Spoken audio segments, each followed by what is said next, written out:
Hey folks, I'm Melhorn. In this video, we're going to talk about fall catfish bait.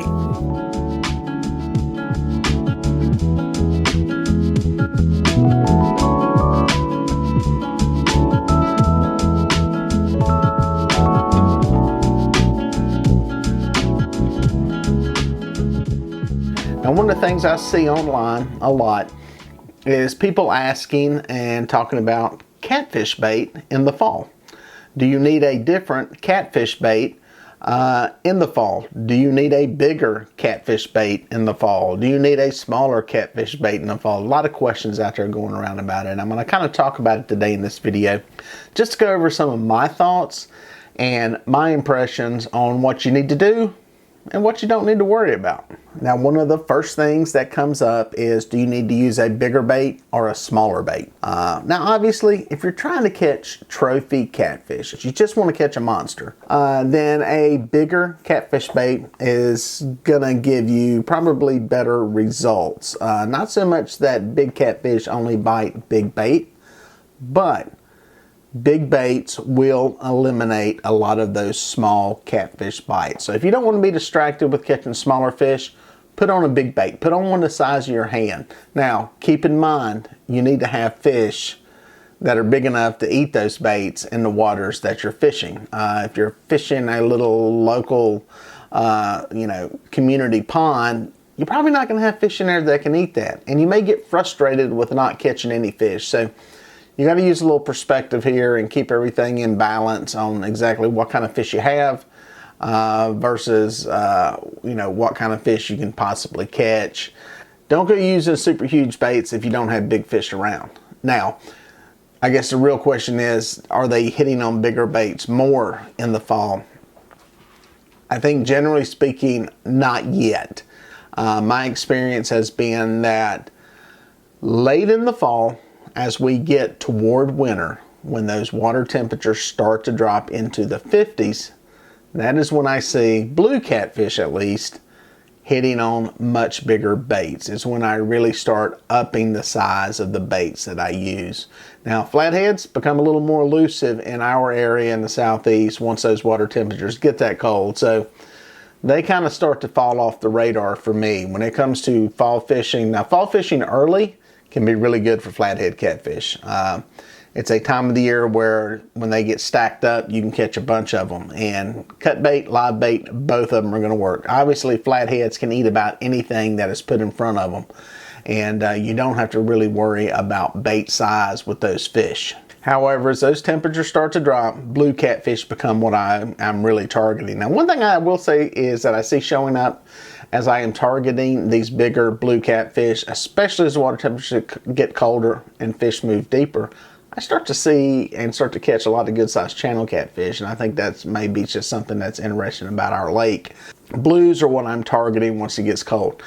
Early on, bait size really doesn't matter. I've been doing some fishing here early fall and was catching a lot of fish on small pieces of bait. Had big baits out too. Caught a few on it. It was about an equal split when I was doing some of the drifting and anchoring. Between big baits and small baits, probably about equal is what I was catching them on. And there was no real factor that had more of the big fish eating the bigger baits. But like I said, as those temperatures get colder, that's when I kind of make the switch over to the bigger baits for the bigger fish. Now, is there a bait preference this time of the year? For me personally, I'm usually sticking with gizzard shad. And if you're in an area that has skipjack, I'd be using skipjack and white perch. I like the white perch. I kind of start to shy away a little bit from the bluegill this time of the year. They become a little harder for me to catch for one reason. The other thing is I don't think fish are keen on them as much. Maybe wrong. I'm sure you can still catch them. If it's the only bait that you've got in the fall, fish with it, fish will hit it. I'm just speaking preference-wise. It seems like bluegill starts to diminish a little bit. But it's not to the point that you're going to have to stay home if that's the only bait you got. You can obviously still use them. It seems like there's a little more leaning toward shad for some reason. I'm not sure why that is. It just seems like that's a little bit better bait early on in the fall. Now, as we get late into the fall, again, into that temperature dropping into the 50s, for whatever reason in my area, we see a lot of white perch in the areas we can use game fish, crappie. and bass both start to become really bigger, better baits. I don't know if it's because of the bait size. I don't know if it's because of the amount of fat or oil or what it is in them, but in all honesty, I don't really get too wrapped up in going fishing and not having the right bait. Some days, some are better than others, to be quite honest. But whatever you can get your hands on, I'd go fishing with it. Some days, some are going to be better than others, and that's really true about any time of the year.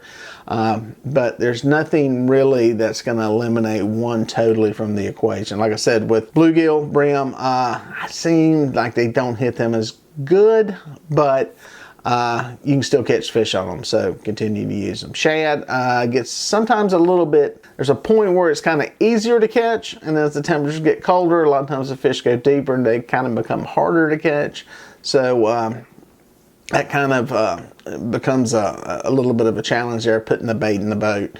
But the other fish that you can catch on rod and reel, like the white perch that we have here in the southeast, the skipjack, the crappie, if you can use them legally, all good baits and ones you want to have on your boat in the fall. Okay, I know somebody out there is going to ask, if I only get one bait on the boat, what is it? Well, I've done a video on it, my all-time, all-around favorite bait anywhere in the country. If you only get to pick one, you only get one bait, and it's the only one you can use. It's going to be gizzard shad. They're pretty much in most of the southern waterways that have blue catfish, and it's a bait that if you can't get anything else, go with that. Now, obviously, skipjack, and if you're in an area that has skipjack, get that if you can get it. It's always a good go-to bait. If you're in the southeast, we got white perch in a lot of our reservoirs east of the Appalachians. Another great bait. But if I only had one, I'd have to give the nod toward the gizzard shad if I had nothing else to go with.